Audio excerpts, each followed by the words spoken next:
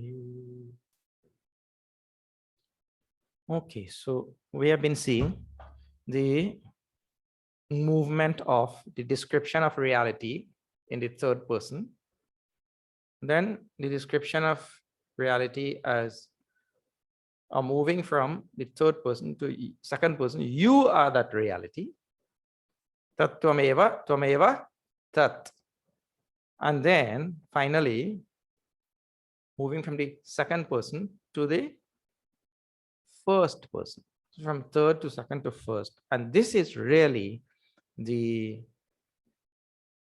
teaching of the order in which the Upanishads are revealed.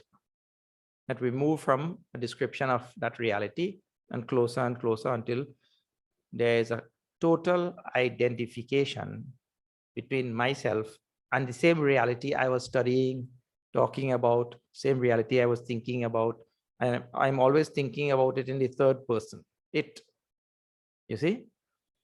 And to move closer and closer and to identify with that is really the goal of Vedanta. That's why we say Jiva Brahma Aikya.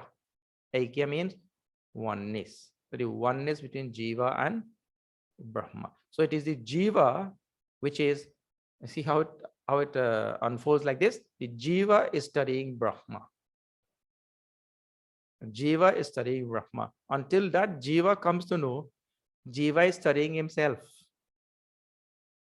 Jiva is not studying a third party or something separate or something remote or something like that. So it starts off with feeling that remoteness. And I told we don't have to do anything. We all come like that only. Our model came like that only. How? Thinking Brahman is something remote. But Vedanta is to bring that remoteness or to remove that remoteness and to make that aikya, oneness between Jiva and Brahma. When we last saw, it was speaking about the subtleness of that Anoraniyam, that is said to be subtle, or the smallest of the small and the biggest of the big reality. That is me, me. Hiranmayoham. Aham word is being used now everywhere since it moved to the first person. Now, I am further described in the remaining verses in this chapter. I'm further described there. See, means me, the reality, is further described. Now, not me, the BMI. Not me, the BMI.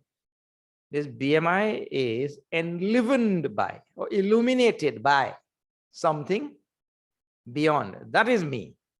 So that me is being described. Otherwise, people who do not study Vedanta and they come and they hear and they say, these Vedanti people, they're crazy. They say they are God, They keep telling they are God and all.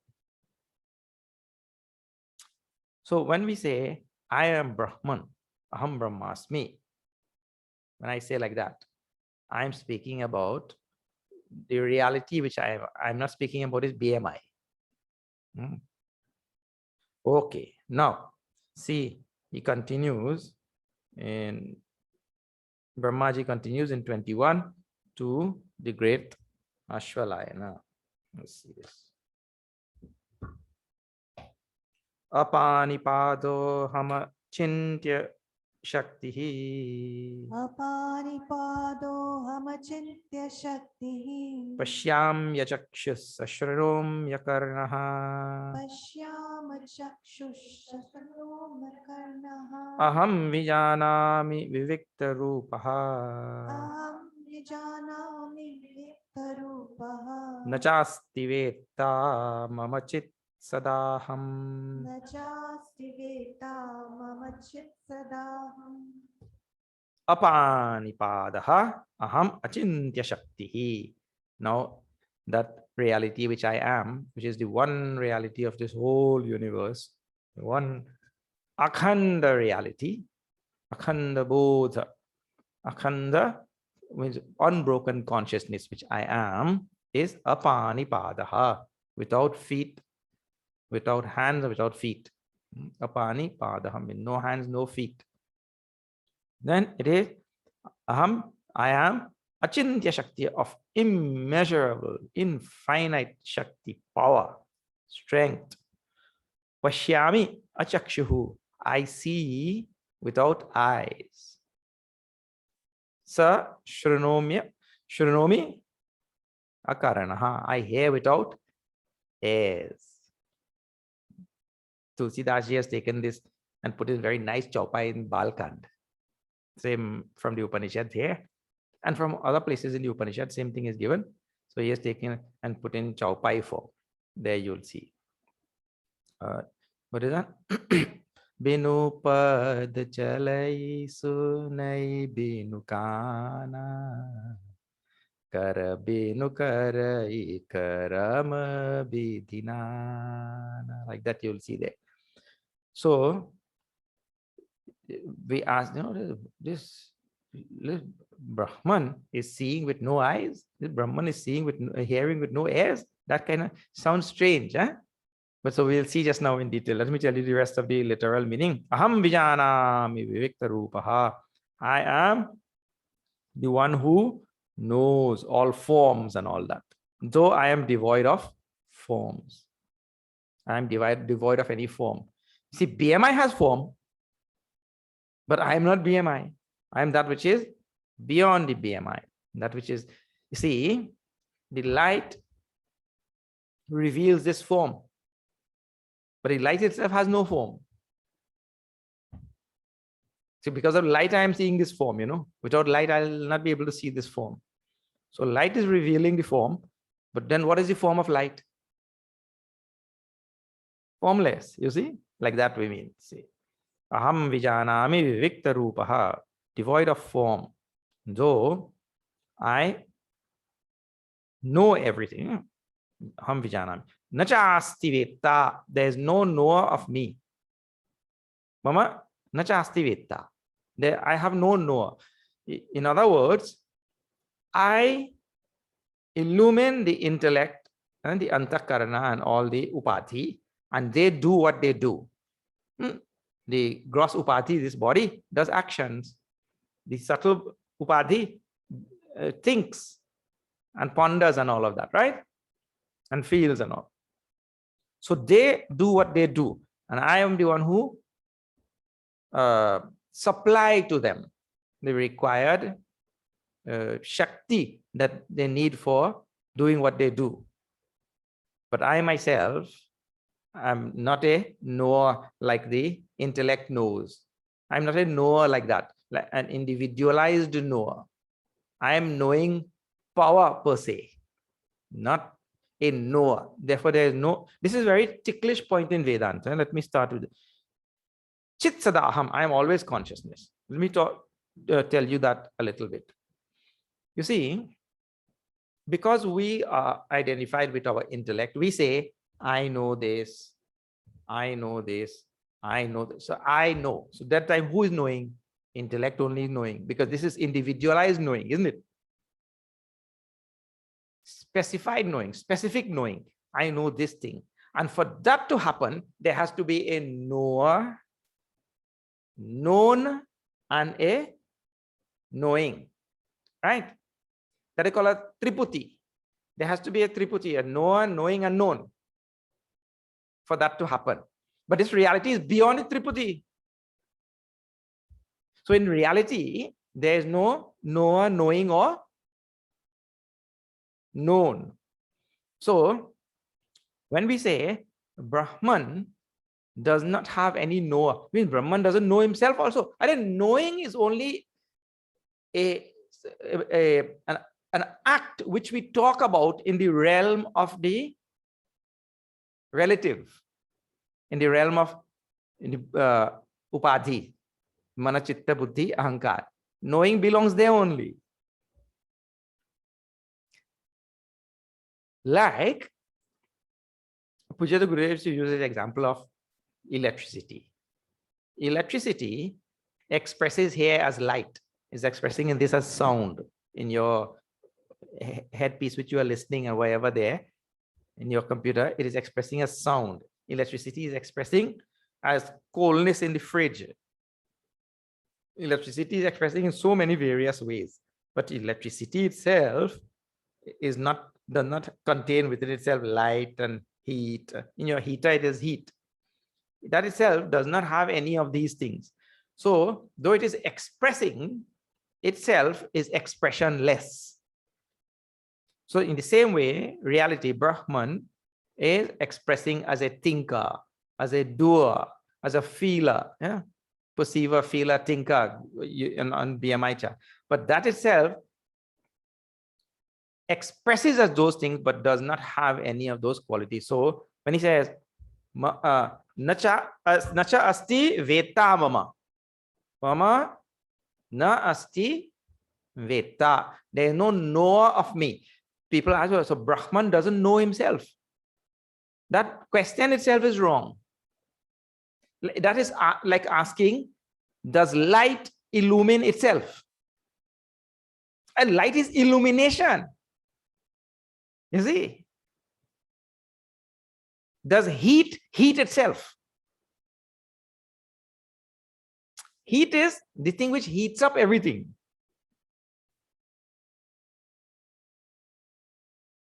So it does not heat itself. So the same way, Brahman is that which is of the nature of awareness, consciousness, you see? And it makes the intellect become aware. But it itself is like pure awareness, which is not a knower of anything in particular. It is knowing power, knowing principle, like that. So it's not a knower. So naveta mama asti. There is no knower of me, because I am knowing power itself. That is the idea. You have to try to grapple with this thought in the intellect. Chit sada aham. I am always of the nature of consciousness. But this is the explanation of that. I am not a knower. I am knowing itself. Chit. Knowing principle itself. So now we go back from beginning. Apanipadaha, without hands, without feet. Aham achintya shaktihi. I am of unthinkable power, immeasurable, unimaginable power, like that, without hands and feet. Now you just see something. When we just here, we used to have some nice lotus growing. Now we don't have those lotus anymore. But in the morning time, when the sun rises like that, there's lotus blossoms, right? The special type. Some lotus, they blossom in night, some in daytime. When the sun rises, he opens. Now, what a Shakti, what a power of the sun to make the lotus blossom or bloom, and the sun doesn't have any hands or feet. The sun doesn't take its hand and open. Doesn't do any such thing. Its Shakti, its power is so vast and so subtle that just it rises and lotus opens. Yasya sannidhi matrena. This phrase you may have heard. See, just in the presence of whom?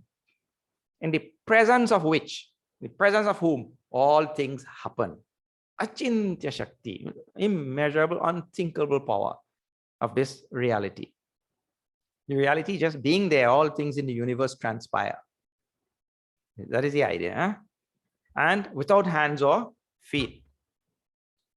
Pashyamya chakshuhu, seeing without eyes. In our Bhagavad Gita, Sarvata pani padam tat sarvato kshiro mukham and all, you would have read. Everywhere he has hands and feet, and everywhere he has eyes and heads. And here he has no heads, no eyes, no ears. So the scriptures cannot make up their mind or what? Sometimes this reality has heads everywhere, eyes everywhere, hands and feet everywhere. And now the same scripture saying, no hand, no feet, no ears, no eyes. what it means to say is it is the same reality which is functioning through all hands and feet. When it tells in Gita, Sarvata Pani Padam Tat Sarvato Shishiro Mukham Ityadi, when it tells there, it means it's that reality which is functioning through all hands and feet and eyes and ears. Because you think when reality, see in a dead person, eyes are there or not? Eyes are there, ears are there. No. But do they see? They don't see. The reality consciousness is not functioning through that equipment, through that upadhi. And so they don't see. You see? So when it is that reality which functions through them and therefore they see. So in Bhagavad Gita, that is to be understood. It is that reality which is affording them the opportunity to see and to hear and to do, right? So therefore I have hands and feet everywhere, because all hands and feet are mine, because without me, they would not have been able to function. So that is the understanding there. Here, apanipadam. No hands, no feet. Akarana, achakshu, no eyes, no ears. Meaning to say, from the standpoint of the reality now, from the standpoint of, see, from the standpoint of light, there are no forms. Light is revealing this form. See this, huh? Light is revealing this form. I take away, light is still revealing my hand. I take away, light is still there, but no form. Isn't it? Form is gone. So in light, there are no forms. And it is light that reveals all forms. So in the very same way, in reality, there are no ears, eyes, no faculties like that. But it is that reality which make all faculties work. That is the idea. Without that reality, no faculty will work. Nothing will happen. It is that reality which has manifested as same eyes and ears and hands and all of that. They are jara. So I told you in the beginning, same reality has manifested as jara and same reality is manifested as chetan. And chetan is cognizing the jara. But other thing is, if it has manifested as that, it does not mean that it has changed into that. It is only appearing as that. Like the rope is only appearing as snake, it has not changed into a snake. Only an appearance it is. Abhasa Rupa, it is called. Aham Vijanami. See, just now he said, in the beginning, I mean, in the end, it says, Nachasti Vetta Mama. There is no knower of me. Then it says, Aham Vijanami. I know all things. So that will have to be taken, just like the Gita shloka I was telling you, that will have to be taken like this. I am the one who is functioning through all buddhi. All the buddhis in the world, I am functioning through those buddhis. And therefore those buddhis know. So therefore I know. In that sense. Not that I know in a particularized way or anything. That I have this faculty that I know. And Vivikta Rupa, without any form. I already told you the meaning of Vivikta Rupa, no form. And here is a verse which Bhagavad Gita lifted and put it in the 15th chapter. See this. In the 15th chapter, you will see this first line of this verse. Vedairanekerahmeva vedyaha. Vedairanekerahmeva vedyaha. Vedanta krit veda videva chaham. Vedanta krit veda videva chaham. Na punya pape mama nasti nashaha. Na punya pape mama nasti nashaha. Na janma dehendriya buddhirasti. Na janma dehendriya buddhirasti. Vedaihi ahameva vedaihi anekaihi ahameva vedyaha. It means to say there are so many anekaihi, anekaha vedaha. I mean, so many Vedas are there, right? In all of those Vedas, Vedas meaning the Vedas all the way up to the Upanishads. Because in Vedas, you know that we have Karma Kanda, Upasana Kanda, Jnana Kanda, and all that, right? So the culmination of all of these Vedas have only one thing in mind. The Vedas only have one thing in mind. That is to know that reality, or to know myself, which is first person. To know myself. So here it is saying, I am the one thing to be known through all the Vedas. All the Vedas are written only for me to know myself. Or in the Vedas, there's only one thing to know, and that is me. This is the idea. There's nothing else to know in the Vedas. Vedaihi anekaihi. Ahameva Vedyaha. I am the knowable thing, the one knowable thing through all the Vedas. Vedanta Krit. Veda Videva Chaham. Vedanta Krit means I am the one who is responsible for the manifestation of the Vedas. I am the one who is responsible for bringing forth the Vedas. Just now I told you, na, it is from me only has manifested Jada and Chetan. So if you want to consider Vedas as Chetan, or you want to consider Jada, it doesn't matter. You consider whatever you want, but it has emanated from me. Some people consider Vedas to be Chetan, which is very much in line with our thinking also. You see? So, no problem. If you consider Vedas to be knowledge, then it is awareness, then it is Chetan. If you consider Vedas to be a book, then Jada. Whichever way you consider, Chetan or Jada or Chetan, doesn't matter. Vedanta Krit, I am the one who is responsible for bringing forth the Vedas. Vedavit eva aham. And I am the one who knows all the Vedas. Now, the Vedas are known by sages and saints and known by knowledgeable people. If the Vedas are known, I am the one who is supplying their intellect with the power to know the Vedas.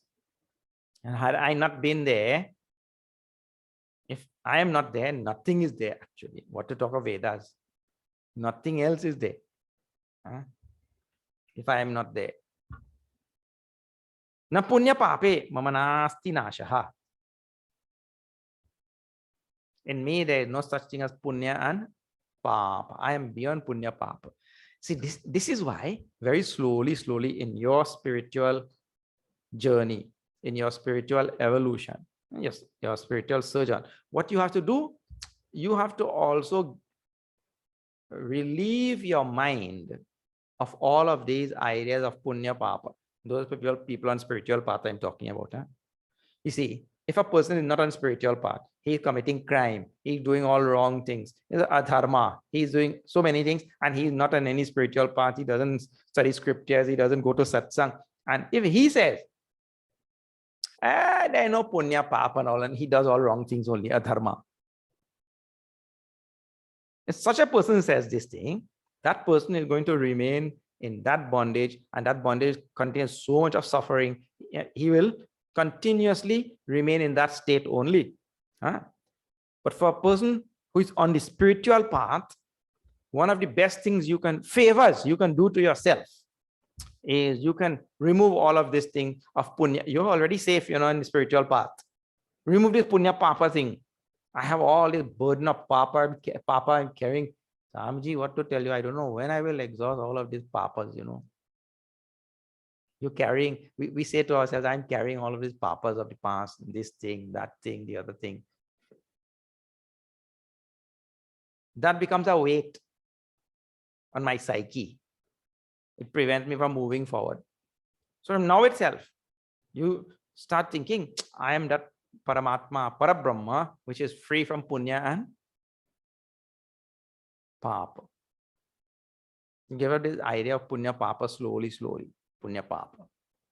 The spiritual journey requires these sort of things. Na punya pape mama nasti nashaha. And there is no destruction. We are very much strongly identified with this BMI, and we very strongly or very frequently think about our mortality. We were talking yesterday only about our mortality, So we very strongly identify with that idea that I will die. I was born on this such and such day, and I will die sometime, So birth and death, they are connected to this body. And so if I have a strong identification with this body, BMI, if I'm strongly identified with it, then I will be strongly identified with birth and death also. And there are easy ways to test this thing, you know. How strongly do I feel about my birthday? But the easiest way to test is that only. How strongly do you feel about your birthday? And when somebody forgets your birthday, and that husband forgot that wife's birthday, and then that wife reminded him because she was angry. He forgot her birthday. And then he said, it was your fault that I forgot your birthday. She said, what do you mean it's my fault? He said, it's because you don't look even 1 day older. So it is your fault, you know. So the person has the birthday and everybody forget. And then this person gets so angry or so depressed or something. That means you are strongly identified with and lodged in the Dehatma Buddhi concept, you know. I am this body. I was born in 1965 and now it's my birthday and this and whatever. So you're so taken up with that narrative. That is a different narrative altogether. So what is the narrative which is being given here? Totally different. Mama, nasti nashaha. I have no death, no destruction, because I had no birth. So if I had birth, I will surely have death. This is how we have to think about that. I have no death. I've always been there. I am there now, and I will always be there. Trikala tishtati aham. Trikala tishtami. You all have to say. I stand there in the 3 periods of time. Means beyond all time. That is the idea. Na janma dehendriya buddhi nasti. I have no janma, just a nashaha janma. Janma is coming in the next pada. No birth. Na janma dehendriya buddhi nasti. No deha and indriya and no buddhi. You have no buddhi. You're buddhiless. I knew from the moment I met you, you have no buddhi. Like that. It means me, Paramatma. Just now I was telling, na? It is that light of consciousness which supplies the fuel for the buddhi to work. That light of consciousness which supplies the wherewithal for the buddhi to work. But that itself is just the pure light of consciousness. It doesn't depend on a buddhi. Then you see, if that reality had a buddhi to know, then the reality will be dependent on that buddhi to know. So reality cannot be dependent. It is buddhi which is dependent. Reality is called as swatantra. Swarat word we saw here. Swatantra. Buddhi is called as paratantra. Paratantra means depending on somebody else. Swatantra means self-dependent or independent. So the reality is not dependent on any buddhi for knowing, not dependent on any body for doing. You see, an action always has some goal. Every action has some goal, na? That means what? I don't have that thing right now, and that is my goal. Means I'm lacking in something, therefore I have an action to get some goal. So if Paramatma was like that, Paramatma is lacking in something, poor fellow, bechara, we should give him some dan. He's lacking something. If Paramatma was like that, I don't want to be any Paramatma like that. I'm lacking in santushta all the time, satatam. So he said, I have no buddhi. So therefore, there is no all of the in our buddhi, what goes on, all thinking, all sorts of things happening all the time. In Vedanta, what is being taught here, you know, I am beyond buddhi. I have to learn to transcend even buddhi. That is why we say, and I was telling you yesterday, or maybe the day before, how human beings get caught up in all of when the buddhi gets this degree and that degree and the other degree, buddhi got, right? And he gets wrapped up in that thing and then identified with that thing. When he's so wrapped up there, how will you transcend that buddhi? I cannot transcend, you see. That is like, you go, you tell your family, oh, I'm going to the supermarket. Right? So you go to the supermarket to get 2 things. When you go there, somebody is visiting from out of town. Somebody is visiting from Hollywood, and they're there at that supermarket and they're signing people's something. And then you go and line up now. And the line is very long. Because some celebrity comes there, will there be a long line? So you line up there. You went to supermarket to get 2 things. Now you get caught up in that thing. And then when you finish, now you stand in that line for 2 hours, then you get that signature. Then other people you meet there who you know, then you all are comparing signatures now. Let me see your signature. Is it same as my signature? I think mine is better. Look, he put the dot. Yours has no dot. So then after all of that, you forgot what you went to supermarket for. So the buddhi like this comes into this world, and there are so many things. Buddhi gets caught up with all of it. I guess identify with this thing, and his buddhi knows this and has this talent and got this education and that degree and this and so many things buddhi get. And you will ever transcend that buddhi and go beyond. You get so caught up. There, you're lining up there for 2 hours. If somebody came and told, "Arey, look, you came here to get some dog puppy food, puppy chow. You came to the supermarket to get puppy chow. Now they have a puppy chow on half price. You leave your line. Already 1 hour I passed in that line, I'll leave.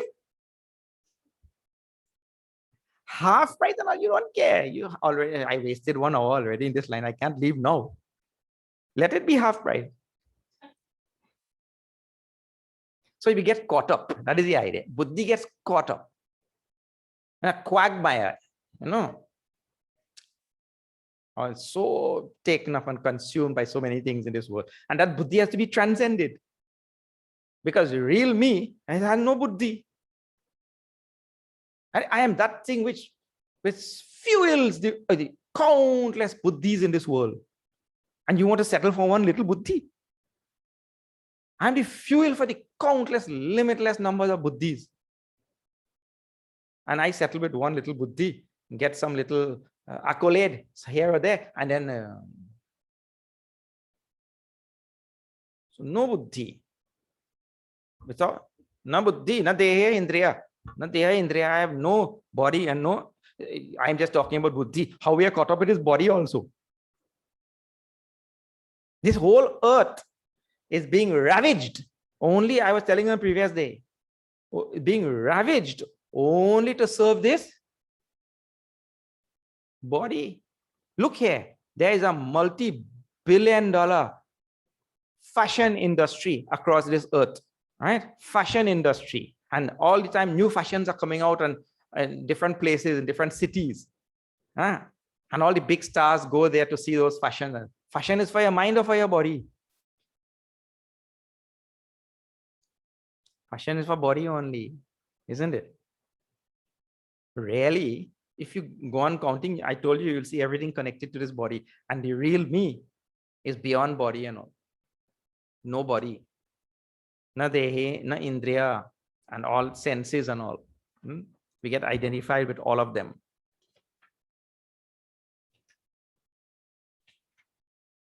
Then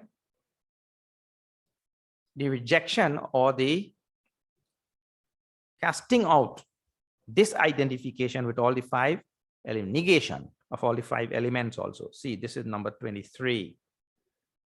Na bhumirapo na cha nirasti. Na bhumirapo na japa nirasti. Na cha nilo mesti na chambaram cha. Na cha nilo mesti na chambaram cha. Evam viditva paramatma rupam. Evam viditva paramatma rupam. Guhashayam nishkalamadvitiyam.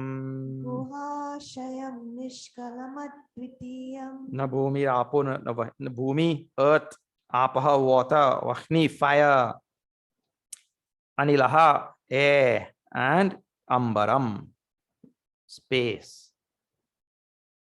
Na asti. In me, there is no air, space, air, fire, water, or earth. Means I am beyond all the five elements. Evam viditva paramatma rupam guhashayam nishkalamadvitiyam. Having known. When a person knows like this, having known, evam viditva, having known this, I am that which is beyond the five elements. That person enters into the real cave of his own heart, his own self, guhashayam, which is nishkalam, advitiyam, one without a second, partless reality. The person who knows I am not the space, air, fire, water, earth, actually, what is being given, you know? In the Taittiriya Upanishad, it is given the evolution from the reality through his own Maya, then comes space, air, fire, water, earth. And then the space, air, fire, water, earth is undergoes what they call as Panchikarana. And then after that, from them is formed all the BMI and everything, right? From that space, air, fire, water, earth. And that is that same reality which now illumines all this space, air, fire, water, earth. Illumines every same reality. So it is described as the universe manifesting from that reality, and then that reality also illumining the universe. Those things are being described. What is being given here then, and what is required on the path of spirituality is a very simple thing. What is that? On the path of spirituality, what is required is going back, a reverse journey. Reverse journey. It means there's evolution from the reality, and then reality illumining all things, and reality becoming now identified with, engaged with all of those things. Now a reverse journey is required to go back. Oh, I am not this body, not the mind, not the intellect. A body, mind, intellect, they are made up of space, air, fire, water, earth. So now all of those are given here. I am not any of this space, air, fire, water, earth. In me, there is none of them. So when one recedes, and this is receding is not a physical receding. Eh? We don't have to think. We have to use English words like these, but using the words, we have to understand the words in specific meanings. See, words have specific meanings in their own context. I recede. So you don't really, because when we use that word, I recede into myself, it sounds like, you know, I kind of like fed up with what is going on here, or disgusted like something, and I'm going to become like some kind of spiritual hermit now, and I'll go inside and I will just stay there, stay couched up in myself, and I will not pay any attention to anybody or anything. And if you come to talk to me, I will say, get lost, because I am in a bad mood or something. You know, recede word has the, but we're not talking about that. Eh? Receding here means through understanding, I disidentify with superficial layers, more gross outer layers of my personality, and I identify with the deepest layer of my personality. That's why Guhashayam. That's why the word is given there at the deepest part of my personality, the most subtle part of my personality. Huh? Guhashayam nishkalam advitiyam. I come to the partless, the part of my being which is partless. So this part of my being, this gross part, has parts or not? Yes, there is a gross part, there is a subtle part, there is, like that. We say sthula sharira, sukshma sharira, karana sharira, or see all of these different parts. Kala means a part. So I am identified with all the parts. I don't want to part with the parts. They identified with them. So I have to recede into the deepest part of my being where there is no part, which is partless, nishkalam, aham, advitiyam. That part is without duality. That part of my being, no duality. Huh? This is the idea. Evam viditva paramatma rupa, and it's called as paramatma. So I am now Paramatma. I am the supreme Atma of the universe. And don't think, oh, I feel this is too much for me, you know. This is big. This is a grand, big statement. How can I go on telling I'm Paramatma? Some people feel like that also. I can go on telling I'm Paramatma. I feel that is too much. I'm just a humble person, you know. I go down the street to 7-Eleven and buy milk and candies, and I come back and I eat like a normal person. I cannot tell I am Paramatma. Suppose I go to that 7-Eleven and tell the person there I am Paramatma. He'll tell you, come here, I'll see who is Paramatma. Yeah? So we feel we cannot say that. So what I told you before, I am Paramatma means really I am of the nature of consciousness, pure consciousness, and that has no parts. That pure consciousness is called as Paramatma. So far I have been thinking I'm this BMI. There is something wrong with that. So you understand this for yourself. Don't go and tell the clerk down at 7-Eleven, you know, that you are Paramatma. Or you go to work tomorrow morning and you sit in your office there. Oh, what are you doing? Don't bother me. I'm Paramatma, you know. They will take you and your chair and both they will throw out only. This is for understanding. For your vyavahar, look here. When you see a snake, what do? You go, you know. You better go. You don't see a snake there. And okay, yesterday, you know, Swamiji was telling that it is a mere appearance on a rope. The snake does not have any substantial existence. The real substratum is the rope which lends existence to the snake. So I will go there and I will verify the existence of the rope, of which the snake is only abhasa rupa. So you would go there to do that thing. You don't do it. Vyavahar requires, if you see a snake, especially rattlesnake, you go. If you go there to our Dallas ashram, you better watch out. And Mangalam in Dallas, there, so many rattlesnakes are there. So you have to be very careful, you know. And don't ever think it is a rope. Oh, it might be a rope. So for Vyavahar, one thing is required. Understanding is a different thing altogether. You see? See, even in ordinary life, look, understanding is all beings are equal, correct? This is understanding. All beings are equal. Understanding is parents should have equal love for all children.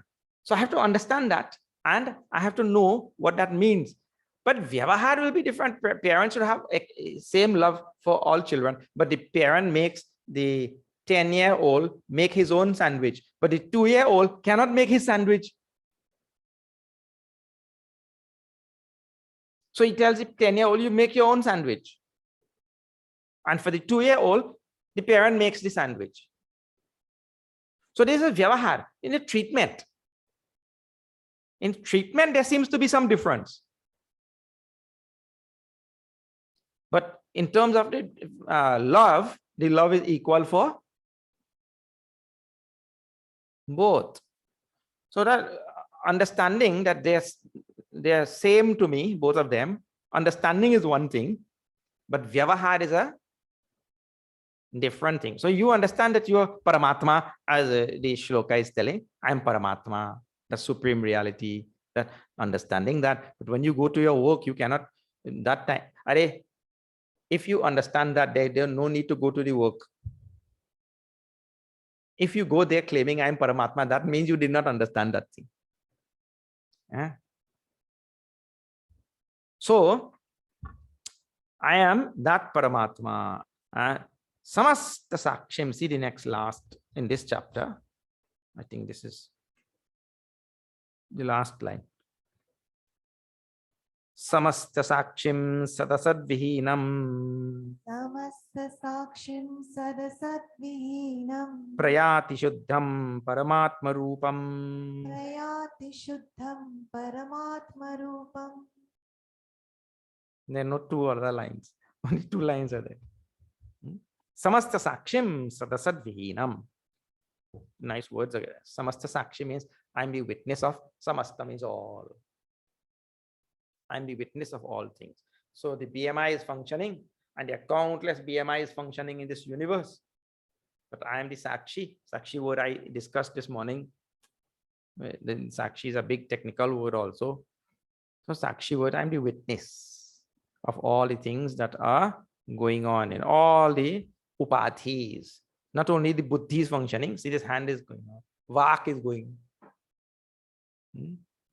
So this physical body is going, vak is going, the heart has feelings, the intellect has thoughts, rational thinking, all such things. All of it is happening. But I am the Sakshi, the one who is the witness of all of them and uninvolved in the sense of not identified with any of them. I'm free from any of them. Sadasat Vihinam. This is a very interesting phrase. Nasattan nasaduchyate. In Bhagavad Gita, Bhagavan said. So it's same phrase. Sadasat Vihinam. Nasat tan nasaduchyate. I am not sat nor asat. In me, there is no sat or asat. But from day one, you have been telling me. From Tattva Bodh, you've been telling me I'm Sat. I am Satchidananda. I am, oh Bapre. Even this camp is, I am Sat. And now he's saying this. In me, there is no Sat, no Asat. Well, Vedanta is like this. Everything which we give, we have to take it back. That is Vedanta. When you go to see a 3D movie, have you been 3D or 4D or whatever, 3D movie, let us say, they give you those goggles thing. When you go to that movie theater, they give you goggles to see that 3D. Still they do that? Yeah. So that time, in order for us to see that movie properly, we have to wear those goggles. But when you're leaving that theater, there's a box there. There's a box there. Everybody have to deposit their goggles there. We gave to you to facilitate something. And this is the idea. We gave these goggles to facilitate something. But when the facility is not required anymore, the movie is over and you're leaving, you have to give it back. For Atma Vichar, we have to tell over and over that the nature of the reality, nature of Brahman is Sat, Chit, Ananda. Because your intellect will have nothing to grapple with then. What your intellect will think. And this is given to the intellect to do that Atma Vichar so that the intellect can transcend itself. By studying the nature of Sat Chit Ananda, the intellect will be able to transcend itself. And a true Vedanti student, when he has used this Sat Chit Ananda Ityadi, all the things that we give, when it has used that and it has transcended itself, now that person will never come back to say, why did you tell me all of these things? Because he has reached the goal, he has transcended himself, and now he has no complaints. And why you gave me all these things? You made me study this and study that and study, and then now you're telling in me there no Sat, no Asat, nothing. My nature is not Sat, no Asat.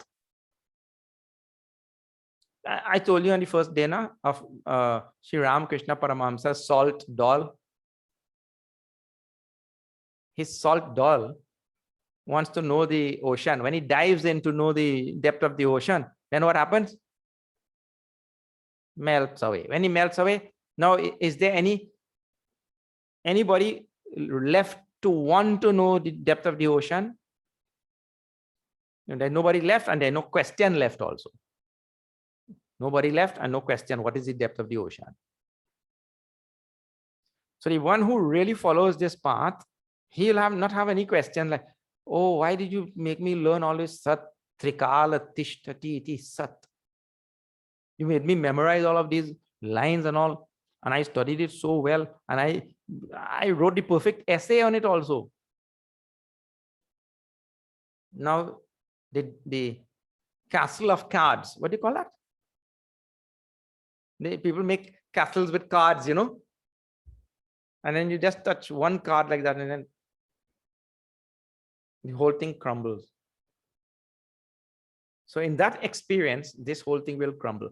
But the Upanishad is also describing what will happen in that experience. All these things will crumble. In me, there is no such thing as Sat or Asat. Another way to understand that is like this. Sat, Asat, Chit, Ananda, Advitiya, Ekatvam, whatever you want to call, right? All of these things, they belong to what? To the intellect. When you are thinking about Asat, or Sat, you are only thinking, you're only having some concept in your mind.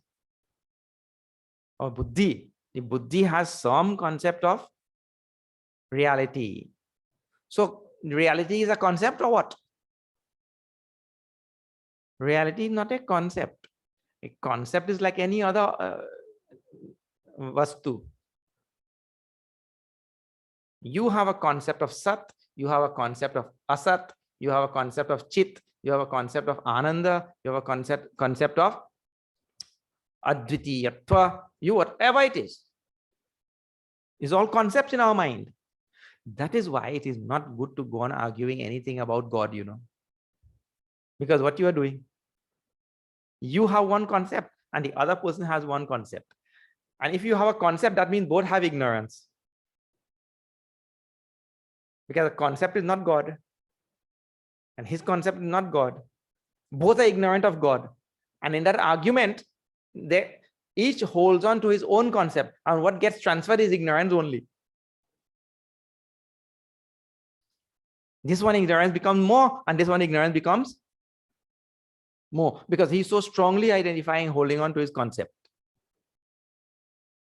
So all Sat, Asat, all things which we are talking about, they are all concepts, and they have a very, very important role to play.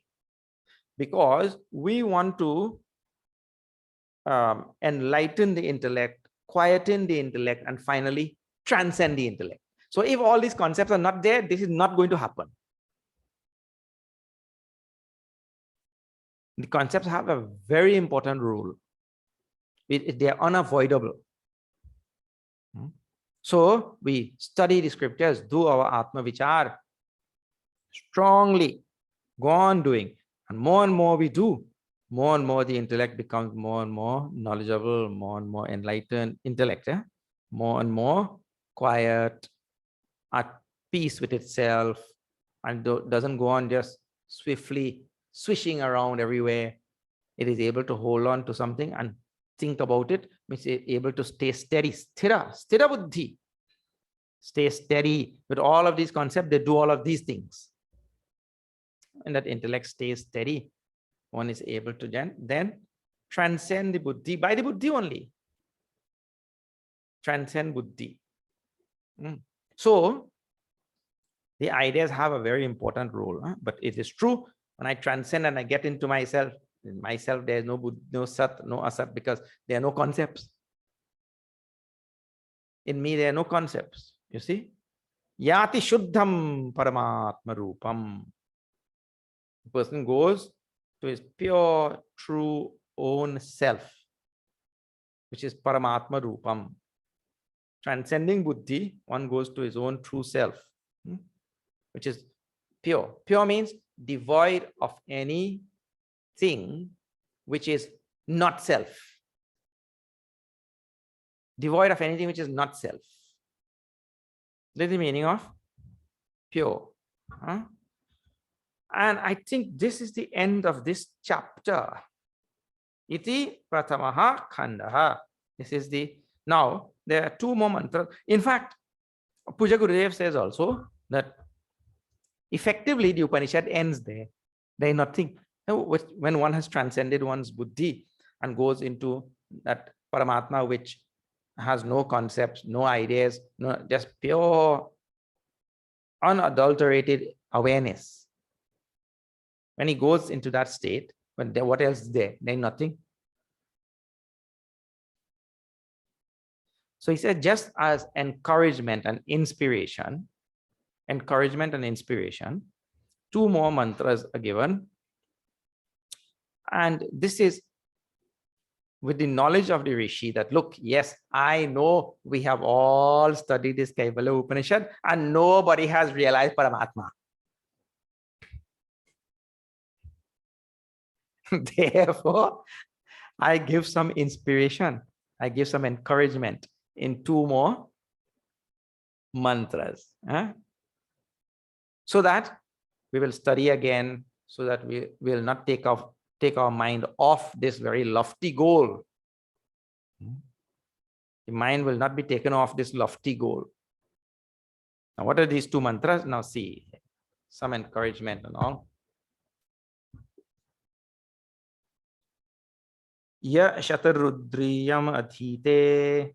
Ya shatarudriyam adhite. Sognipute bhavati. Sogniputo bhavati. Sogniputo bhavati. Panat puto bhavati. Surapanat puto bhavati. Brahmahatyayat puto bhavati. Brahmahatyat puto bhavati. Not hatyat, hatyayat. Brahmahatyayat puto bhavati. Brahmahatyayat puto bhavati. Krityat puto bhavati. Krityat puto bhavati. Tasmat.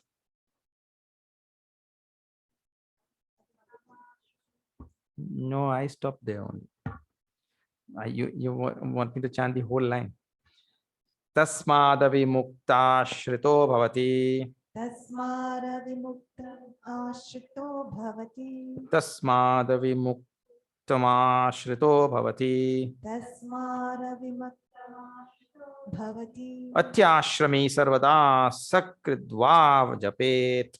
Atyashrami sarvada sakritva japet. Shatarudri, Puja Gurudev, you see his notes also, is given in the Taittiriya Samhita, 100 verses invocation to Rudra, right? Shatarudri it is called. And it is said great blessings and great inspiration is to come when one chants the Shatarudri. Okay. So here he says, this Taittiriya Upanishad also is called as Shatarudri. That name is taken and given to this not Taittiriya Upanishad, our Kaivalya Upanishad. Kaivalya Upanishad is also given this name of Shatarudri. And now it is saying, for the person, Yaha Shatarudriyamatite, so Agniputo Bhavati, that the person who studies this Shatarudri, this Kaivalya Upanishad. One who studies Adhite, actually, word is given, not merely chanting. Adhite, one who studies this Kaivalya Upanishad, he says he becomes purified by fire. This is symbolic language. Purified by fire means what? Symbolic language. Fire represents knowledge. So he becomes purified by knowledge. Even physically, it is said that there is nothing more purifying than this fire, you know. Anything passed through the fire, after that, it becomes pure. Physically, ordinarily. And in Bhagavad Gita, nahi jnanena sadrisham pavitram iha vidyate. There is nothing which is in this universe which purifies like knowledge. So one who studies this Kaivalya Upanishad, he becomes purified by fire, fire of knowledge, as it is given in 4th chapter. No? He becomes purified. Then what happens? Surapanat putaha bhavati. He becomes purified from the sins of drinking alcohol, sura. Symbolically meaning that he becomes purified from all his sins, which he, and couple are listed here, but we may have committed so many sins. And couple are just listed to tell that the person becomes purified from all sins. That is the idea. Surapanat puto bhavati, then Brahma hatyayat puto bhavati. He becomes free from the sin of having killed a Brahmana. This is a symbolic language which is used in Ramayana also. When Vibhishan comes there to surrender to Bhagavan Ram, Rama tells, you know, to Sugriva, even if a person has killed 100 Brahmanas, 1,000 Brahmanas, a big number, any number, and he comes to me for refuge, I will protect him and free him from that pap. You see? So it means to say, if the person has committed the greatest pap, that is the idea. Whatever greatest papa he has committed, so the person gets saved. It means one who gets Atma Jnana simply means this. One who studies this Kaivalya Upanishad and reaches that goal of Atma Jnana, all Purva karmas, they are all burnt. You know that, you know, all Sanchita karma gets burnt away. So there is no, he may have killed 1,000,000 Brahmanas, that has nothing to do with nothing. All of it gets burnt away. Kritya krityat puto bhavati. He becomes free from any sins of omission, any sins of commission. So this is summary now of all the sins there. He becomes free from all things omitted. So I was supposed to do this duty, I was supposed to do that duty, and I did not do that thing, and so many things I was supposed to do. It's called sins of omission. Though it was my duty, I did not do it. So he becomes free from all of that. Tasmat avimuktamashritaha bhavati. And therefore, he stays, and this is avimukta is a very, very nice word. See.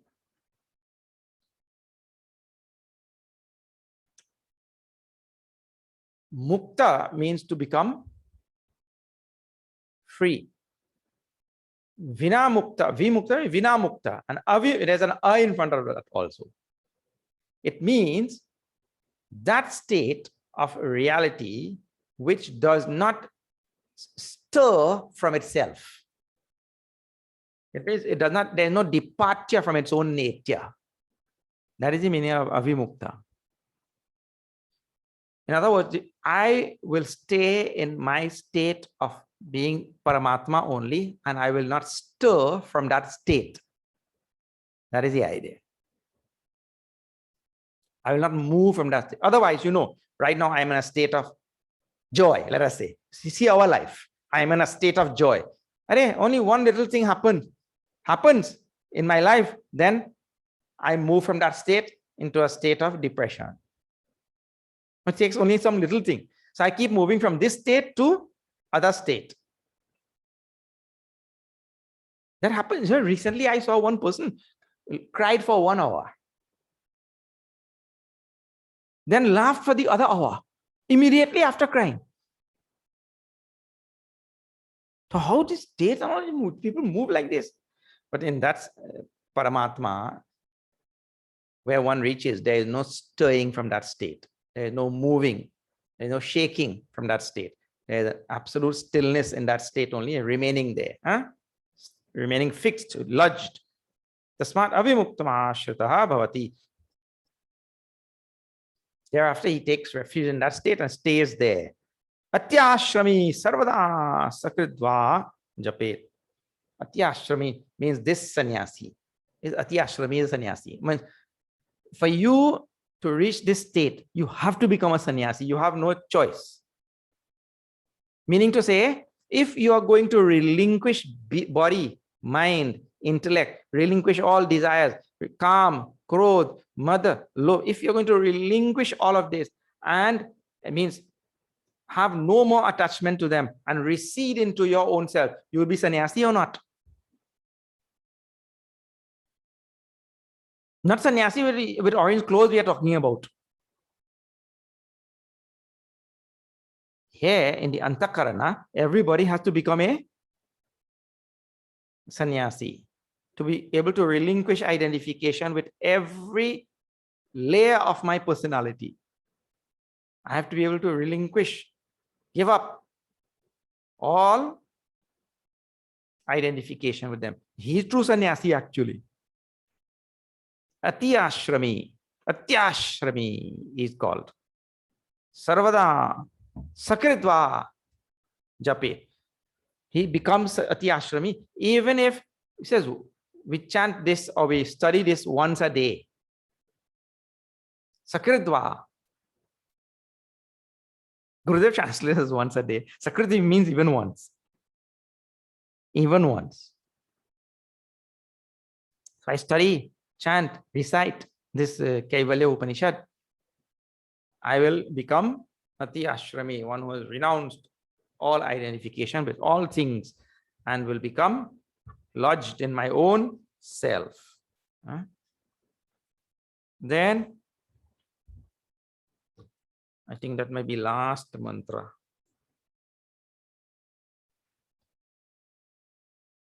Yes. See. Anena jnanamapnoti. Anena jnanamapnoti. Samsararnavanashanam. Samsararnavanashanam. Tasmadevam viditvainam. Tasmadevam viditvainam. Kaivalyam phalamashnute. Kaivalyam phalamashnute. Kaivalyam phalamashnute. Kaivalyam phalamashnute. Kaivalyam phalam ashnute. That repetition is a signal that the Upanishad has come to an end. Kaivalyam phalam ashnute. The person reaches that state of Kaivalyam, where there is experience of Kevalatvam, only the oneness. How? Anena jnanam apnuti. He reaches that state by this jnana. Which jnana? Jnana which is disseminated in this Upanishad. That is the same thing as saying that he crosses over the ocean of samsara. Samsararnava nashanam. Samsara arnava, the ocean of samsara. It gets destroyed. This is just different language. In the first, by this Upanishad, he gets jnana. By that jnana, he crosses over the samsara. And that same crossing over the samsara is given in the second line, Kaivalyam phalam ashnute. So if you're studying Bhagavatam and you're studying Ramayana and Bhakti Marg and all, they say crossing over the ocean of samsara. That's nice language. And if you're studying this Upanishad, we say Shantim apnoti Gita. Upanishad, yeah. Kaivalya phalam, Kaivalyam phalam ashnute. He attains that state of oneness, like that. All meaning same thing. Tasmat evam viditva enam Kaivalyam phalam ashnute. Therefore, having known this Upanishad, having studied this Upanishad, having internalized all the teaching and transcending our own BMI, going to my own true state, one attains the state of Kaivalya. This is what is given. Kaivalyam phalamashnute. Okay, now I have said quite a lot. In the end, there's Iti Atharva Veda Kaivalya Upanishad Samapta. Here, this Kaivalya Upanishad from the Atharva Veda comes to an end. Usually what we do, we chant that first line. Om Atha Ashwalayanaha Om Ata Ashwalaya Bhagavantam Bhagavantam Parameshtinam Parameshtinam Upasamitya Uvacha Upasamityo Vacha Adhihi Bhagavo Brahma Vidyam Varishtham Adi Bhagavan Brahma Vidyam Varishtham Sada Sadbhi Sevyamanam Nigurham Sada Sadbhi Sevyamanam Nigudam Yaya Chirat Sarva Papam Japohya Yaya Chirat Sarva Papam Vyapuhya Parat Param Purusham Yati Vidwan. Parat Param Purusham Yati Vidwan. Okay, that is a symbolic gesture to say that we'll study it again and we'll go over. Even the Phala Shruti at the end tells. Okay, now it's a satsang, then question and answer. Hari Om Swamiji, this is There Krishnamurti. would have been questions. Yeah. From Hari Om Swamiji, can you yes, please go ahead. Murti here? I'll read out the questions. We have 9 questions. Right.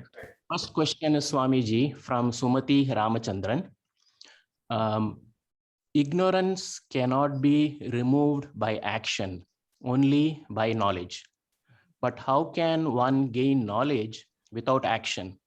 So, is it saying action may be a prerequisite for knowledge? Action gives knowledge and knowledge removes ignorance. Action does not remove ignorance. Yeah. So this is when we say ignorance cannot be removed by anything except by knowledge. I also gave the example of the light and darkness, you see. So yes, what is required is some action has to be done to turn the switch on. Some action has to be done to turn on the switch. That is an action, right? But it is not that action which removes the darkness. Suppose there's another switch on the wall to which no wire is connected, and you turn on that switch. Nothing will happen. So yes, this action of turning on the switch sends the electricity to the bulb, and the bulb illuminates. I mean, bulb glows, and when it glows, the bulb produces light, and the darkness gets destroyed. The final act is what we are talking about. It's a strict act. The act of darkness sending away, light sending away darkness. We are talking about that final thing, because darkness only has one antithesis, one opposite thing. The darkness does not have a second opposite thing. So the one opposite thing for darkness is light, and only that can send it away. So we are speaking about that fact. In the very same way, ignorance only has one opposite thing. The opposite thing of ignorance is called as knowledge. So you may have to do 1,000 actions in order to acquire that knowledge. That is true. But it is not the action which sends away the ignorance. It is the knowledge which we acquire that sends away the ignorance. All right. The next one. Yeah. Next question, Swamiji, is from Anu Swaminathan. Swamiji, you elaborated the importance of Tyage Naike for a spiritual seeker. How can this renunciation be practiced at the body level? Some practical tips in daily sadhana to reach a goal of no identification with BMI. Yes. So detachment or renunciation, right, is really not about renouncing a specific thing. That is a habit. So that habit has to be cultivated. It's an attitude of the mind or a habit of the mind, you see, a sthiti of the mind. So the mind should have that capacity to quickly drop things, anything. Let it be like that. So how anything in this world is acquired, of any state or any habit, how it is acquired? By constant practice, isn't it? So, and when you say practical tip, here is an easy practical tip. You please see this thing. In our daily life, in your daily life, you can just do some simple thinking about what things I can do without from today. What things I can do without. See, I was Raghuji sitting there. Last time I was in Raghuji's house. Raghuji said to me, he said, Swamiji, I'm thinking of giving up chai and coffee. Right? I said, very good. I will also give up with you. Let us give up now, both of us. And right there on the spot, Raghuji gave up chai and coffee. Then after 1 month or something, he wrote to me, he said, Swamiji, no problem, I gave up chai and coffee, but there's no need for you to suffer on my behalf. You can drink chai and coffee. But he gave up. So I'm giving a live, real example. That will start bringing the habit to that intellect. When I am able to give up things which really I don't need. So you can find little harmless things. If you stop drinking chai or coffee, how is it going to harm the world? Or harm your family or what? Not going to harm anybody. So harmless things, you use them and use them as practice to develop that attitude of dropping things. So you find all the little harmless things around that you can just leave like that. Okay. There's a practical thing.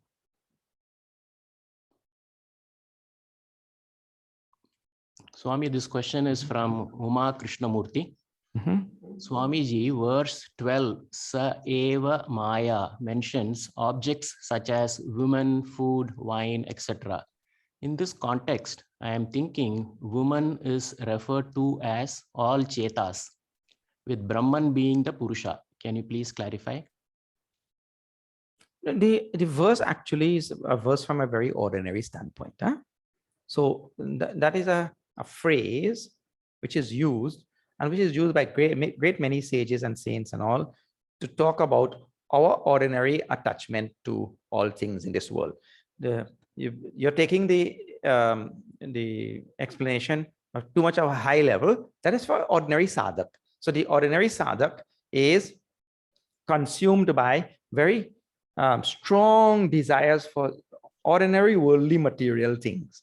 So I told there also, it says wine, woman, and wealth, which Ramakrishna Paramahamsa used to say. So then you will have to, if a man is saying, he'll be attached to wine, woman, and wealth. And if a woman is saying, she'll have to say wine, man, and wealth. She just has to change the word. But this is ordinary, worldly, materialistic things to which we are attached. The sadhana is, which is given there is, and just now we are talking just now about renunciation and tyag, right? So these are wonderful places we can start. These are wonderful things to start with. Huh? What you're telling is at a very high level, but not required. True also, but not required. So next question, Swamiji, is from Anjaneyulu Gottipamula. Based on the pravachan, I want to clarify about the jiva. I understand jiva is considered as chitta bhasa. I'm not sure, Swamiji, if I pronounced it correctly. Chidabhasa, yes. Chitta bhasa. Upadhis are sthula sharira, sukshma sharira, and karana sharira. Am I correct, Swamiji? Yes. So what the words you are using is just different terminology, but we are both speaking about the same thing. Huh? So I was telling you, Shuddha Chaitanya Brahma on one side, I was giving these three, right? Shuddha Chaitanya Brahma. Then Upahita Chaitanya, Antakarana Upahita Chaitanya is Sakshi. And then Antakarana Vishishta Chaitanya is Jiva. So we are saying when this Chaitanya becomes here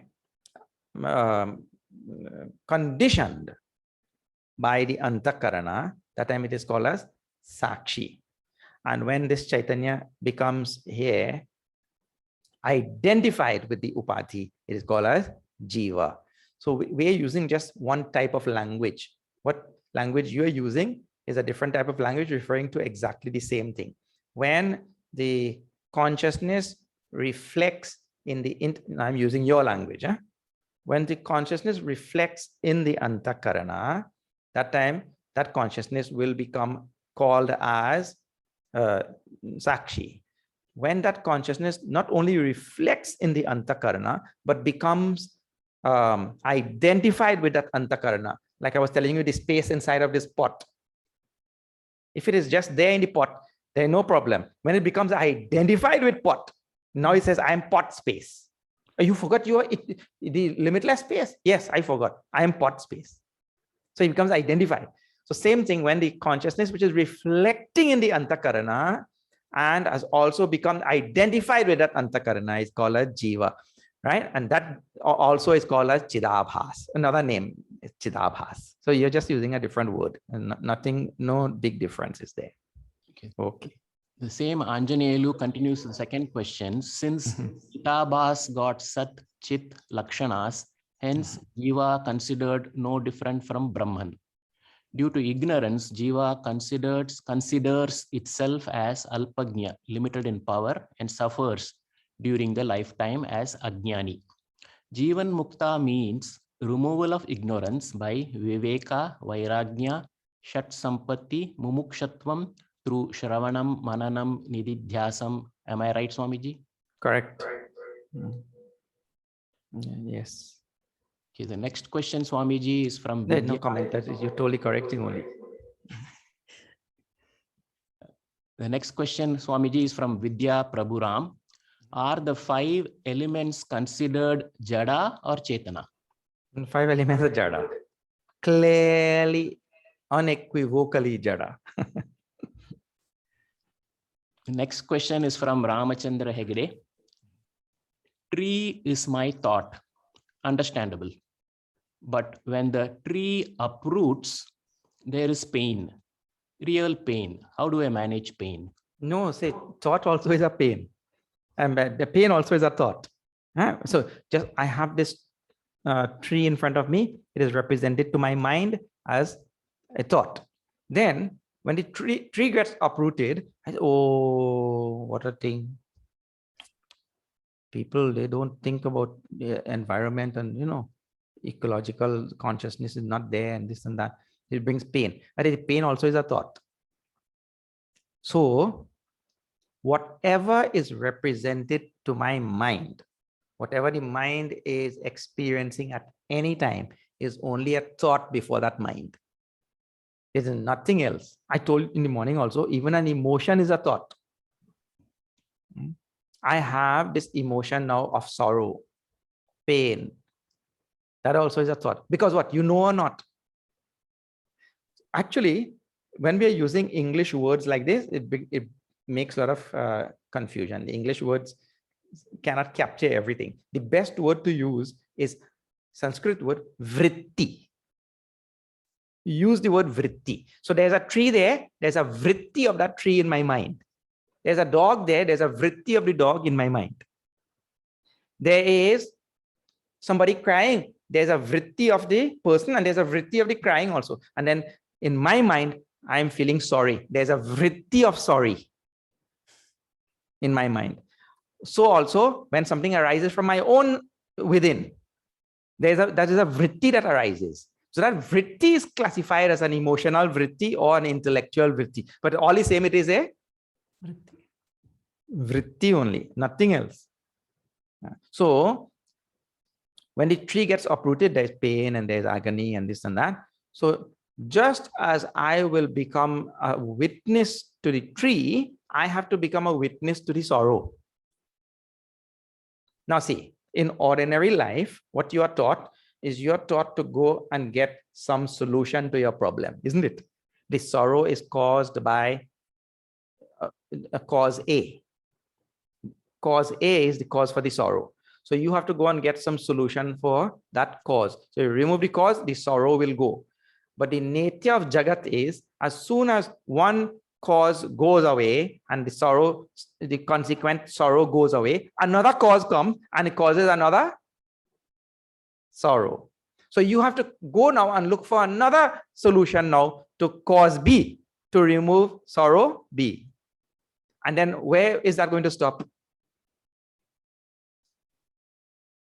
The moment you remove one cause and the sorrow goes, another cause comes for another sorrow. And there's no end, absolutely no end for that. So then what has to happen? I have to try now. This Vedanta's technique is a different technique now. I have to try a different technique. Instead of finding one cause, one solution, another solution for every cause of sorrow. Instead of finding like that, I find one general solution. What is general solution? Any sorrow that arises before my mind, I'm going to watch. I'm going to watch this thing. And I tell you, if we watch well, if we're able to watch well and watch for long enough, that sorrow also will go. You know why? A very simple reason why. Because when in watching, I become a very good Sakshi. And it is that same Sakshi, which is Brahman, which is required also for the existence of that Jara Vastu, which is causing me the sorrow. Same Brahman is manifested as the Jara Vastu, which is causing the sorrow. And same Brahman is manifested as the one who is experiencing the sorrow. It's one Brahman only. So if I am able to become a perfect Sakshi, quieten the mind, transcend the mind and become a perfect Sakshi, the sustenance which I was giving to that Jara Vastu, which is causing sorrow, that sustenance goes away because the mind has to be agitated to give sustenance to that. But I have quietened the mind. I become a perfect Sakshi. You see? So what is required? How to deal with the sorrow? Become a good Sakshi. This is a general solution. Ordinary solution, find a solution to the problem. Remove that problem. Problem A gone. Another problem B will come. And problem C. And that goes on and on and on. But that is the general approach which is used in the world. Find a solution for what is that? These fellows are causing a lot of trouble in America. They come and they take our planes and they blow up our World Trade Center. No, we'll go there and we'll finish them. 20 years you go there and finish them. Try to remove this problem by that thing. Yeah? You go there, 20 years you stay, you try to remove them. What happened? Bigger problem. One problem to the next. There's no end. Okay. Hari Om Swamiji. Next question is from Sumati Ramachandran.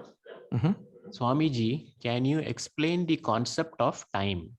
I can only think of time as linear, but I think you were saying yesterday that that is an incorrect understanding. Yeah. So time is described in Western thought and biblical thought and all the different, Western thinking. They're all conditioned by this biblical thought, and that is time is linear. It's started at this time and it is going and going and going, and it will end at this time. And then there's no such thing as time. Whole universe will be gone and all of that sort of thing. So in our Upanishads and Vedas and Hindu scriptures, time is beginningless and also endless. Nothing started at any particular time. Nor will there be any end. What we do have is things coming from a state of unmanifest to a state of manifest, staying for a while and then going again into unmanifest. But when it goes into unmanifest, it is still there. Only again to come. So now in that sense, it is cyclical. Time is a concept that is there with the Western thought, where there was nothing and then everything was created from this point. That is called linear. So it started here. And in Hinduism, no such thing. It did not start at any time, nor will it end at any time. It goes round and round. Now in a circle, there is no such thing as beginning. Where is this beginning of a circle? You can just put any random point and say, well, this is the beginning. But as it is, circle has no beginning, isn't it? It goes on and on. Anyway is the beginning and anyway is end, like that. No real beginning or end. So the universe, I told you these three things: Jiva, Jagat, Jagadishwara. They were always there and will always be there. Bhagavan is telling to Arjuna in beginning of his teaching in 2nd chapter, Natve vaham natu jatu nasam natvam nene janadipaha. There was no time when you were not, nor these kings, nor shall there come a time when you will cease to be. You have always been there and you will always be there. Nachaiva navavishyamaha sarve vayamata param. All of us have always been there and will always be there. Just before 1950 or whatever, when I was born, I was unmanifest. Now I am manifest. In another few years, I again will become unmanifest, like that. Now, in that, there is no beginning. So there is no linear time. I did not begin at some time. I was always there. The intellect has to grapple with that concept, because it is difficult. Western intellect left it. It started here. You make it easy. So they put a start to it, and it is totally contradictory. There is no under no circumstances, with no rationality at all in any idea of starting time at a certain time. Concept of creation is totally irrational. That before that, there was no universe and there was nothing. It's totally irrational thing.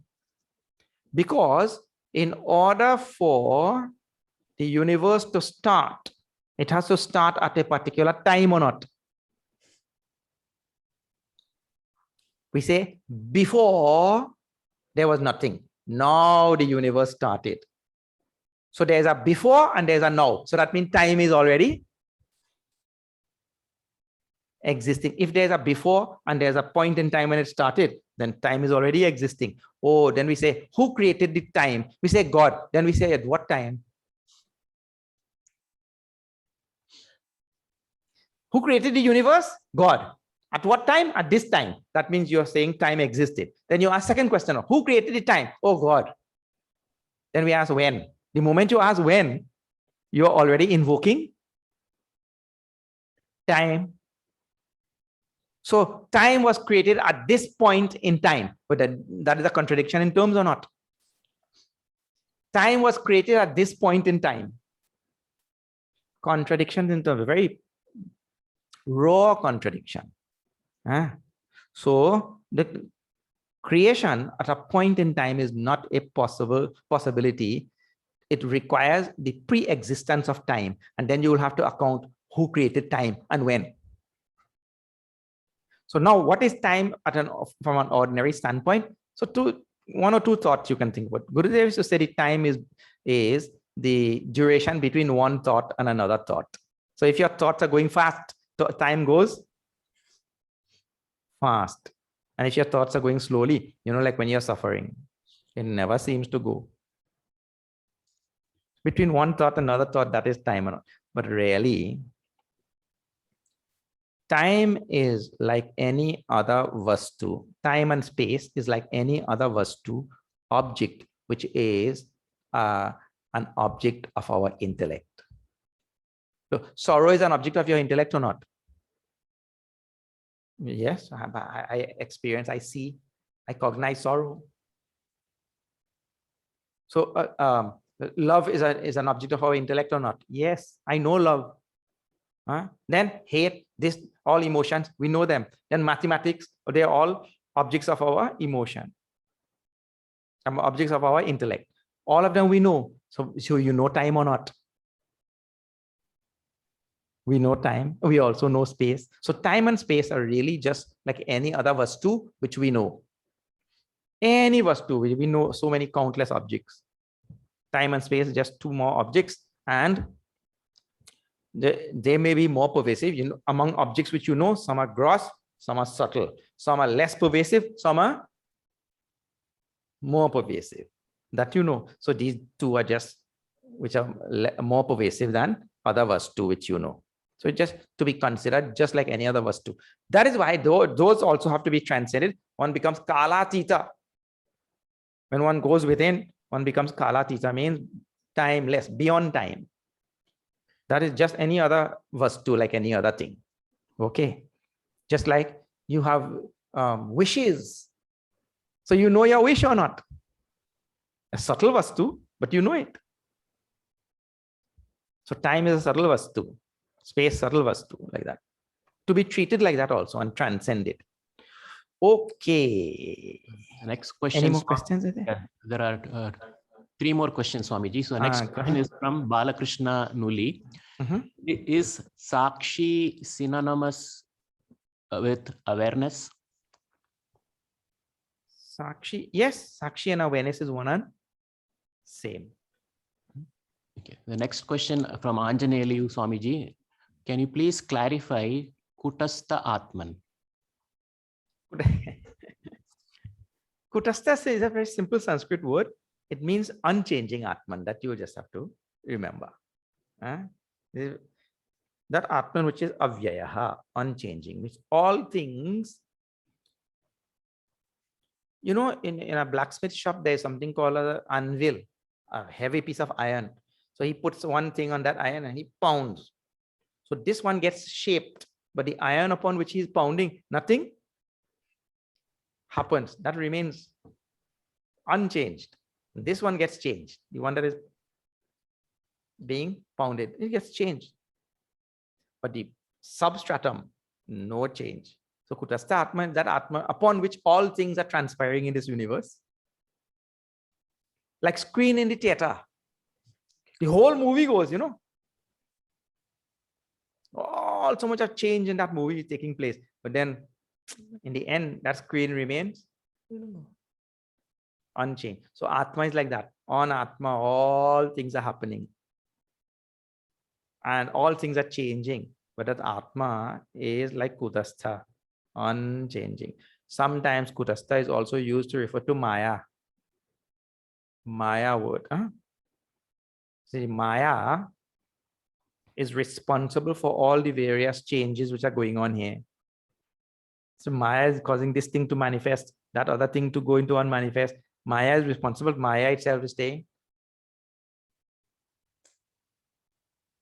So it depends on where you encounter this word in scriptures. This different meanings will come. Okay. All right. The final 2 questions from Meera.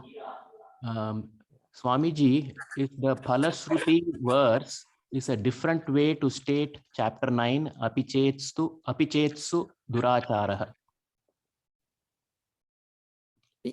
Yes, actually they are connected. It's apichetsu duracharaha bhajate mamananyabha sadhureva samantavyaha. means to say that when this person studies this Upanishad here, the person becomes purified, studies the Upanishad, internalizes the Upanishad, means all papas burn away. So they also what is the requirement? Bhajate mam ananya bha. Same thing. This ananya word means finding your oneness with the reality and relinquishing that separateness. Ananya word is used there. Here it is the study of the Upanishad. And again, in both cases, it is one becoming one with oneself. In both cases, all the sins go away. That is the idea. It's all Sanchita karma. Sins is to be taken as Sanchita karma. Huh? Yes. The last question, Swamiji, from Meera. Can you please comment on the possibility of Mahasamadhi Camp 2022 at Trinidad? Yes, see, well, number of things came up. In fact, we were supposed to have the 2022 camp here in Trinidad because 2022 is our 25th anniversary, Chinmay Mission. And that was the plan. But along came COVID. Along came this COVID, and COVID just smashed everything. So Puja Swarupananji asked me also if we can still have it. And I had to say, well, Swamiji, we can't have it because there's so many things, so many reasons why we can't have it. And it would have been required planning from a long time already. And we did not plan. And also because we are not sure what exactly is going to happen in 2022 also. All of us, we don't know, na? We were thinking now 2021, everything would have been back to normal. Everybody was thinking that, no? That did not happen. Then came Delta. At one time, Delta used to be a harmless airline. Now Delta is something else, isn't it? So then came this Delta. Then you don't know what else will happen. And then the research and the science cannot give exact answers. The science cannot give us, exact answers. After having the vaccine also, you can still get the virus. And then the vaccine is, efficacious against some strands of the virus. And we don't know if new strands will come and this, and there's so many things. So because of that, we were not sure. And we thought to push ourselves and make all of these arrangements for something which we are not sure. We'll be really running ourselves in the red, really. So what we did plan, however, is to have a small camp here in the ashram. Our ashram can accommodate 100 people, and we could perhaps extend it to some more, right? Perhaps we can extend. So we will be having a camp around that time in the ashram. It will be in July time. And so for that, you are most free to come here. We'll see how many we can accommodate. I think we can stretch it more than 100. Huh? But Mahasamadhi camp to accommodate 500-600 people like we had last time, that we are unable to manage. That is the reality of things. I'm sorry I broke your heart. So Hari Om Swamiji, Shekhar ji will do the vote of thanks. No? Yes. Hari Om Swamiji. Hari Om, Hari Om. On behalf of all the Gurudev Bhaktas, Vedanta students, and spiritual seekers from CM Atlanta and CM Alfreda, I want to express my deepest gratitude to Swamiji for doing this e-camp and teaching us Kaivalya Upanishad and Kabir Vani.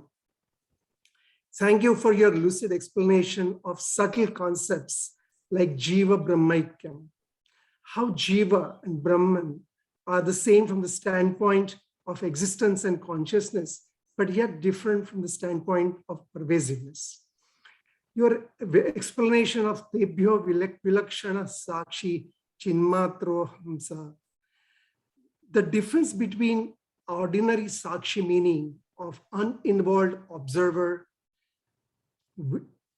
and the Vedantic meaning of Sakshi, where witnessed and witnessing is dependent on the witness itself, was so clear and is imprinted on our minds for further mananam. We will remember these and reflect upon these teachings, and more importantly, try to bring them into practice.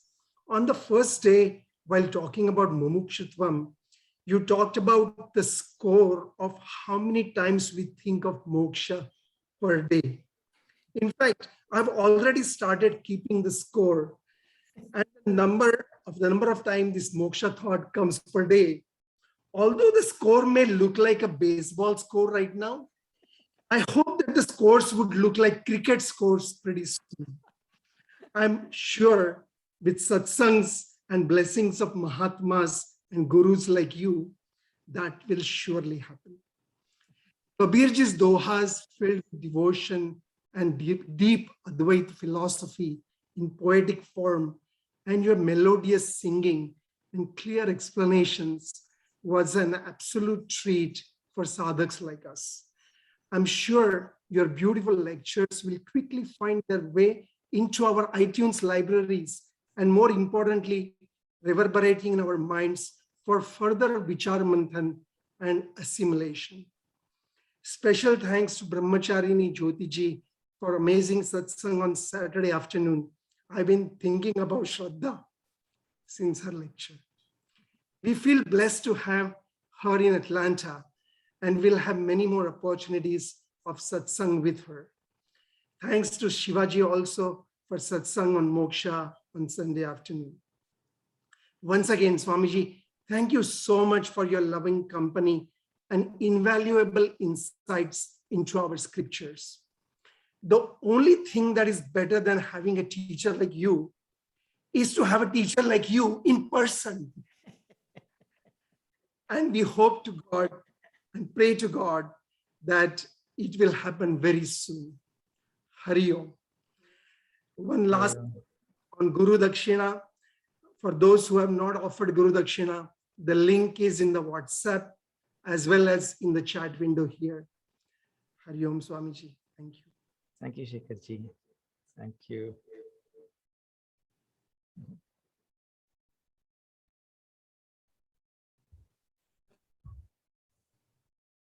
Aarti.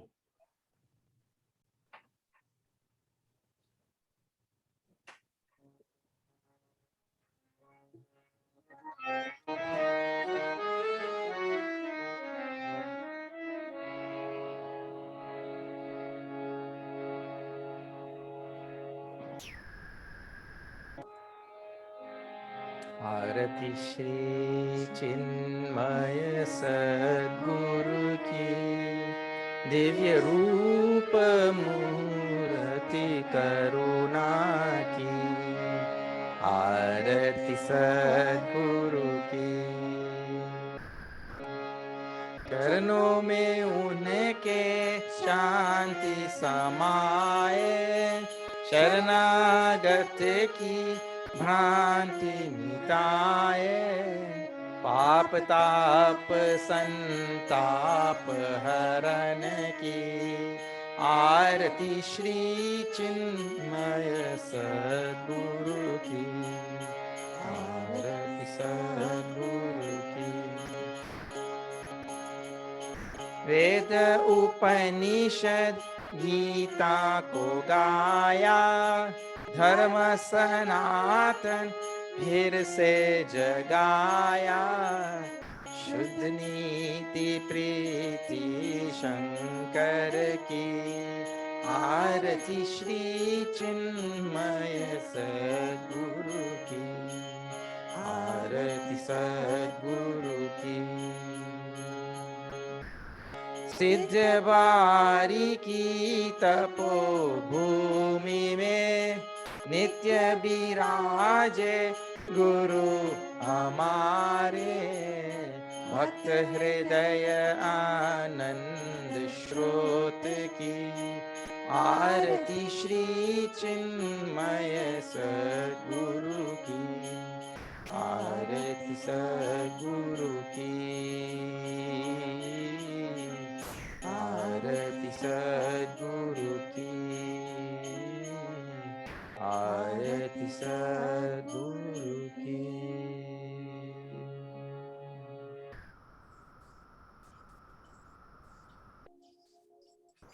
Shri Rama Arati from Atlanta. मंगल आरती सिया रघुवर की दशरथ नंदन जनक सुता की भरत लक्ष्मण रिपुसूरन की रघुवर अति प्रिय पवन तनय की मंगल आरती मंगल मातु पिता गुरुजन की सुंदर अवधपुरी सरयू की सेवक साधु सखा पुर जन की जनहित निरत सदा रघुपति की मंगल आरती मंगल नितनई राम कथा की राम नाम जन जीवन धन की मधुर मनोहर मन भावन की प्रीति सिया रघुवर चरणन की मंगल आरती मंगल आराधन साधन की समयम नियम ज्ञान निर्मल की मंगल आरती तुलसीदास की राम हृदय अति कोमल चित की मंगल आरती सिया रघुवर की दशरथ नंदन जनक सुता की मंगल आरती मंगल आरती श्री रामचंद्र भगवान की जय सीता माता की जय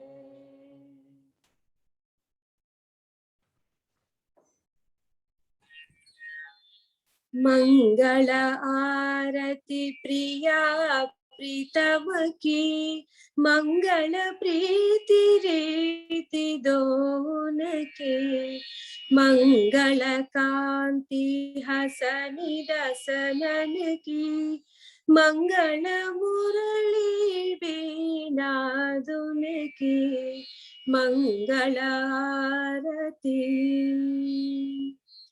मंगल बनिक त्रिभंगी हरि की मंगल सेवा सब सहचर की मंगल सिर चंद्रिका मुकुट की मंगल छवि नयन में अटकी मंगल छवि नयन में अटकी मंगल आरती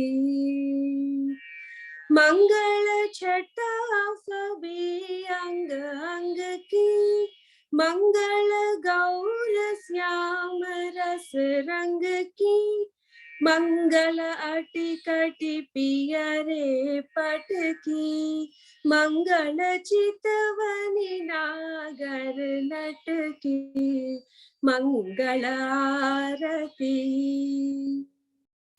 मंगल शोभा कमल नयन की मंगल माधुरी मृदुल बन की मंगल वृंदावन मग अटकी, मंगल क्रीडन जमुना तट की, मंगल आरती।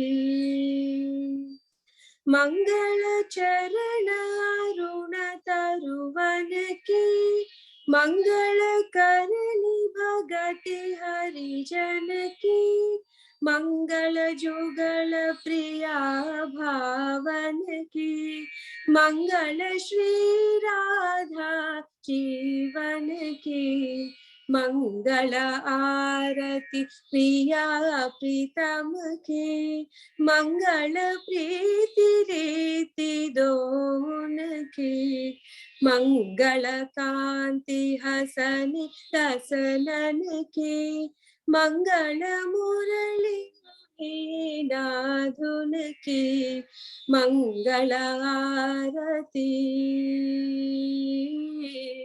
मंगल आरती। बोलिए श्री कृष्ण भगवान की जय।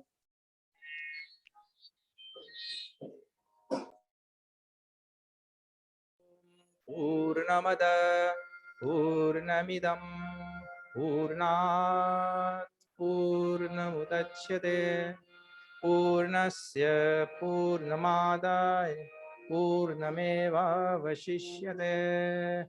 ॐ शान्ति शान्ति शान्ति। हरि ओम श्री गुरुभ्यो नमः। हरि ओम।